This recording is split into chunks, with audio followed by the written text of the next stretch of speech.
iPhone 15 leaks keep on coming, and today we have 7 new stories to talk about. The first one comes from a post on Weibo by the same person who accurately leaked the iPhone 14 coming in that new yellow color. And he now claims that the standard iPhone 15 models would not feature the glossy glass back anymore, but instead they would switch to a frosted glass back just like the Pro models. Personally, I'm quite happy with this change, as regular glass was always a massive fingerprint and smudge magnet, which I was never a fan of. My only concern is that by Apple doing this, the regular models would become extremely similar to the Pro models in terms of looks, especially since the 15s are also getting that dynamic island this year. So in this case, the only visual differences between the regular and the Pro models would be the slightly thinner bezels on the Pro models, the titanium frame as opposed to the aluminum frame, and the triple lens camera module as opposed to the dual on the standard iPhone 15 models. But hey, at least those of you who would get the regular model would now have the same premium back finish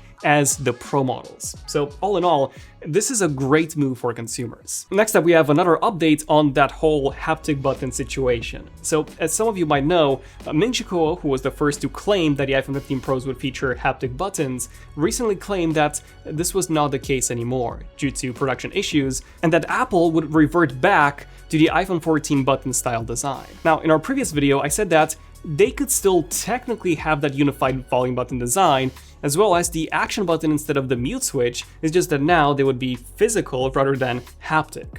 This is what my theory was. And now leaker unknown Z21 claims that in fact Apple would actually have something in between, where the volume buttons would be separate, but the mute switch would still be an action button. So that is still happening. If anything, this would probably be the best of both worlds, with the volume buttons still being the same as they were before, like no one really was complaining about that, and hence putting your phone into DFU mode and force restarting won't be any different, but at the same time, we would still get that fully customizable action button, just like with the Apple Watch Ultra. Now, the third piece of new info is actually regarding this action button.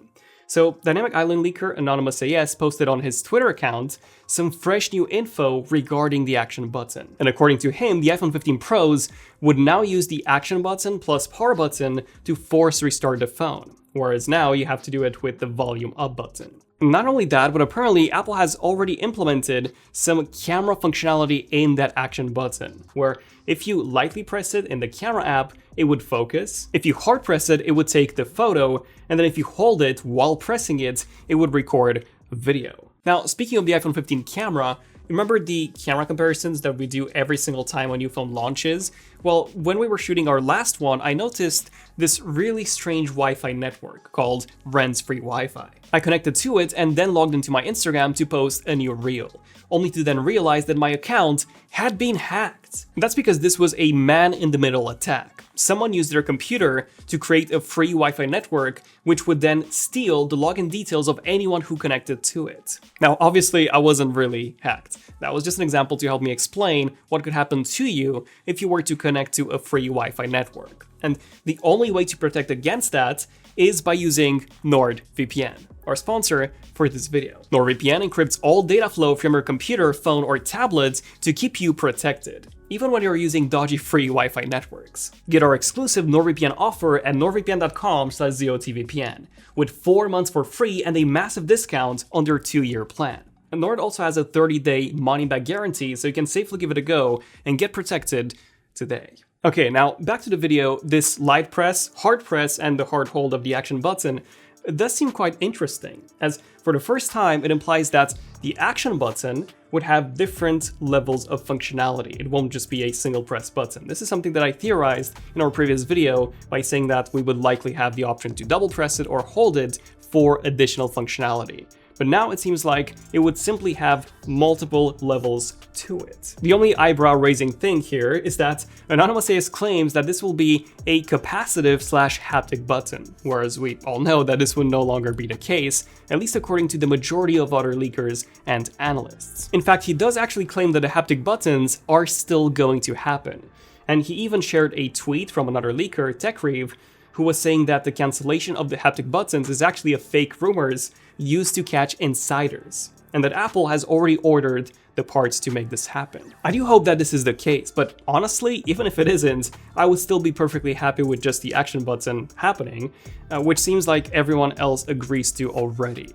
so the chance of that happening is almost certain at this point. Let us know down below what custom action would you map to that action button. Now, right before Michiko came out and said that the haptic buttons were not happening anymore, leaker UnknownZ21 released some detailed 3D renders in collaboration with Mac Rumors on how these would look like, both internally as well as externally. And it seems like the volume buttons, despite being unified, would have this divider in the middle, just like how they used to be on the original iPhone, the 3G and the 3GS, if you guys remember that. And then the action button seems to be a bit thinner than the volume buttons, but noticeably taller when compared to the outgoing mute switch. It is interesting to see how massive this board is that connects the buttons to the main iPhone logic board.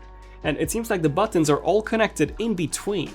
It is unclear if this means that we would only get one extra haptic motor that would sit in the middle of this metal bracket or not, and then it would, transmit the haptics through all the buttons, or if we would still get the 2 extra haptic motors. Regardless if this happens with the iPhone 15 Pros or only the iPhone 16s next year, at least we do have a very good idea of how the buttons would look and work like, both externally and internally. The 5th new piece of info is in regards to the iPhone 15 charger. As we all know by now, all iPhone 15 models would switch from Lightning to USB Type-C, ending an iconic 11-year era and also ending all of our frustrations, or almost all of them, as the standard iPhone 15 models would still feature USB 2.0 speeds, despite the USB-C connector. But along with the switch, Apple is also said to be releasing an updated charger.